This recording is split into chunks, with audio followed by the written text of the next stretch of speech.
Hello everyone, আজকে হচ্ছে Sunday. তো আজকে শেয়ার করবো একটা মিনি ব্লগ। এই যে সকাল সকাল ঘুমটা ভেঙে গেছে, একদমই আজকে রাতে ঘুম হয়নি, তাই চোখগুলো ফুলে আছে।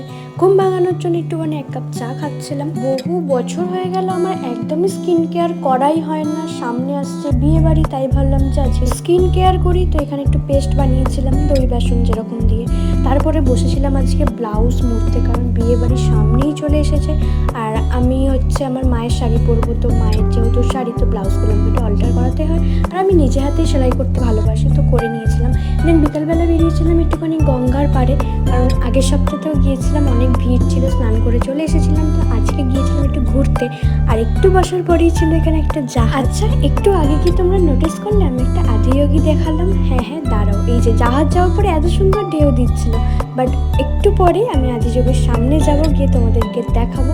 এই যে আরও একটা জাহাজ যাচ্ছিল। তো চলো, এই যে একদম গঙ্গার ঘাটের সামনেই বসেছে এই আদিযোগীর মূর্তিটা, যেটা ভীষণ সুন্দর লাগছে। তো আজকে মিনি ব্লগটা এতটুকুই, টাটা।